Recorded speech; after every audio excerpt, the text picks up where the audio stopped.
Bienvenue à vous sur cette vidéo où je vais vous parler d'EFT.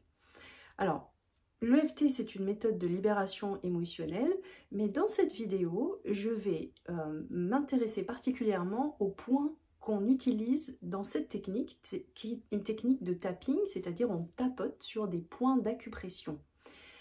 Alors c'est pour les tout débutants qui se posent plein de questions et on va parler de l'aspect mécanique plutôt de cette technique. Mais avant, je vais vous présenter ce petit objet qui est un stylo d'acupression. Alors regardez, il y a un petit bout en cuivre et puis il y a un son qui est délivré et un petit courant. Alors ne vous inquiétez pas, il est tout léger, ça ne fait pas de mal.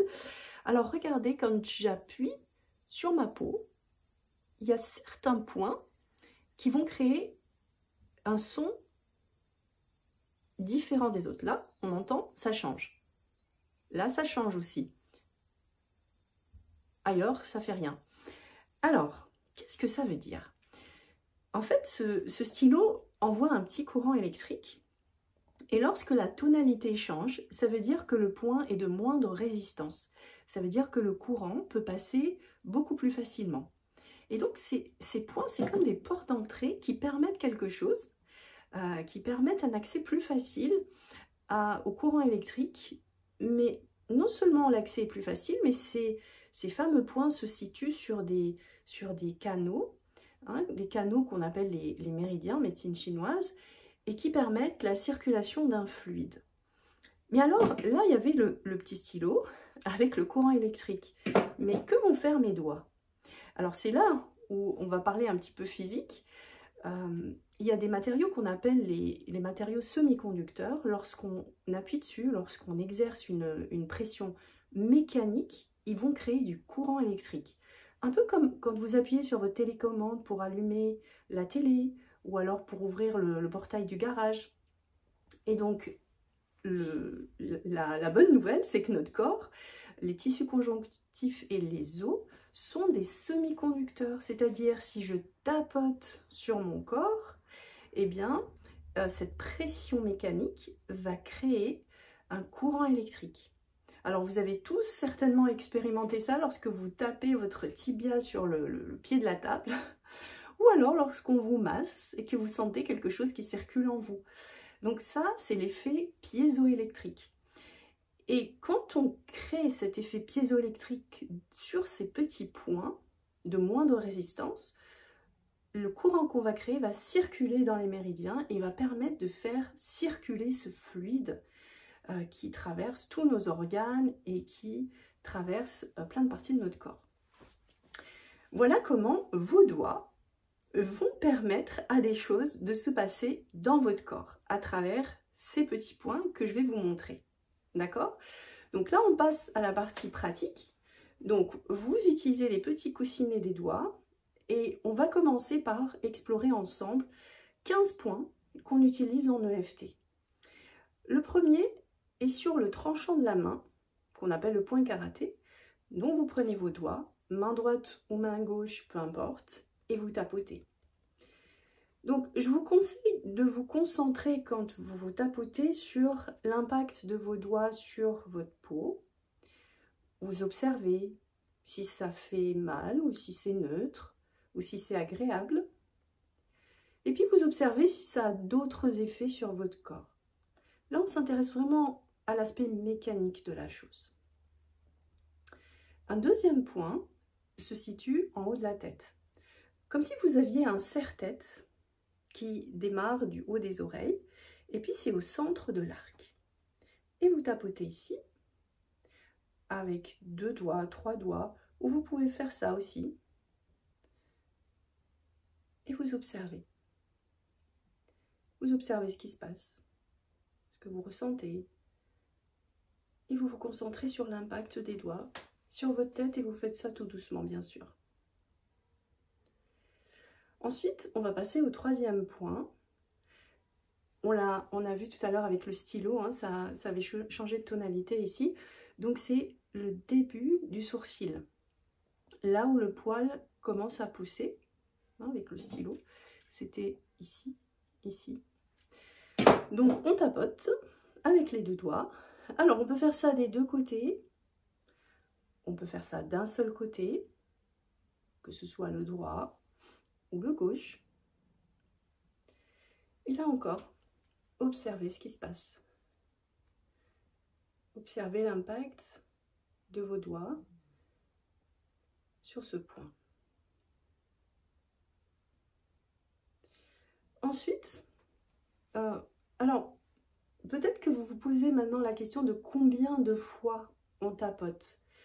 Alors, on peut dire de 7 à 10 fois, mais prenez plutôt un rythme qui est le vôtre en tapotant. D'accord? Vous pouvez commencer par compter vraiment les toutes premières fois, mais vous n'allez pas compter après. Ce qui compte, c'est vraiment de prendre un rythme et quelque chose qui vous convient, un rythme qui vous convient. D'accord? Là, je reste un peu plus longtemps pour vous montrer les points et vous laisser le temps d'observer ce qui se passe, mais voilà, vous pouvez passer de 5 à 10 secondes. Donc là, c'est le coin de l'œil. Donc ce ne sont pas les tempes, mais vraiment l'os qui entoure le globe oculaire. Et vous tapotez sur les côtés, au niveau de l'os. Et pareil, vous vous concentrez sur l'impact des doigts, sur votre os. Et vous faites ça doucement. La région autour des yeux est sensible. Pareil, la pression, il faut que vous preniez le temps de sentir la pression qui vous convient le mieux. Ensuite, le point suivant est sous l'œil. Donc, c'est toujours sur ce globe, sur cet os qui entoure le globe oculaire. Et là, c'est sur l'os, sous l'œil. Et on commence à tapoter avec les deux doigts. Doucement, sous l'œil. Le point suivant se situe sous le nez. Sous le nez, on tapote et on observe.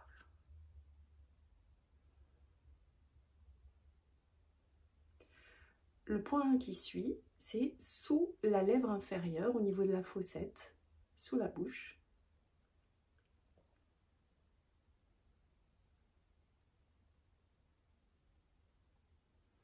Continuez à observer ce qui se passe et sentir vos doigts qui tapotent ce point. Alors, le point suivant, c'est au niveau des clavicules. Donc, les clavicules, c'est les deux os transversaux qu'on a ici. Et puis, au bout, ici, il y a des boules. Et si vous allez à la diagonale à 2 cm sous les clavicules, vous tombez sur des creux. D'accord? Donc, si vous faites comme ça avec les épaules, vous les verrez mieux. D'accord? J'exagère un petit peu pour vous montrer les creux sous les clavicules, mais après, bien sûr, vous détendez, vous descendez les épaules et vous tapotez avec les 4 doigts. Donc ça, c'est une possibilité.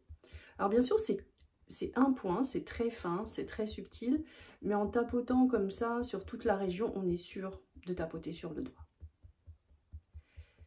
Il y a une autre manière de tapoter sur ce point-là, c'est de prendre le pouce et l'index, et donc de mettre le pouce sur le creux, un des creux, droit ou gauche, et puis l'index sur l'autre creux, et du coup, on tapote comme ça.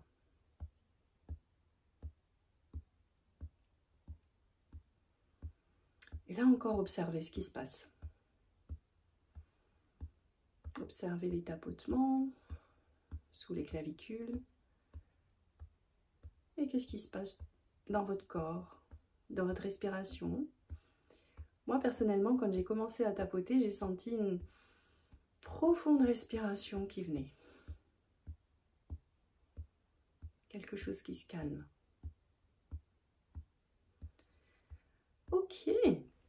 Donc, le point suivant est sous les seins, au niveau des côtes, comme ceci.